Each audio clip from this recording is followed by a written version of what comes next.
आज आमच्या या सांगवी नगरीमध्ये दरवर्षीप्रमाणे याही वर्षी दत्तप्रकट दिन उत्सव मोठ्या थाटामाटाने आम्ही साजरा करतो। यामध्ये आमचे दत्तभक्त सर्व गावातले परगावातले सगळे आजूबाजूचे भक्त मंडळी येतात। सर्वजण येऊन आम्हाला खूप सहकार्य करतात आणि आमच्या गावाचं आम्हाला खूप मोठं मोलाचं योगदान आहे। सर्व गावकऱ्याच्या वतीनं आमच्या गावकऱ्यांचं सगळं मिळून आम्ही खूप दरवर्षीप्रमाणे असा उत्सव मोठा करतो।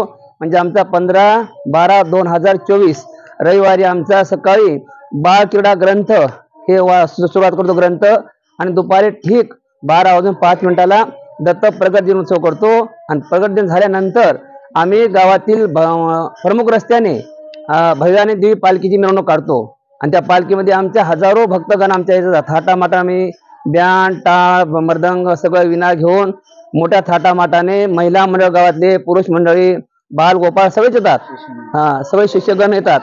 सर्व येऊन आम्हाला खूप मोठा सहकार्य करतात। आम्ही दुपारी 1 ते 5 पर्यंत आमची गावाने मिरवणूक असते आणि इथं खूप मोठं अन्नदानाचं म्हणजे खूप मोठं भंडारा आयोजन केले जाते।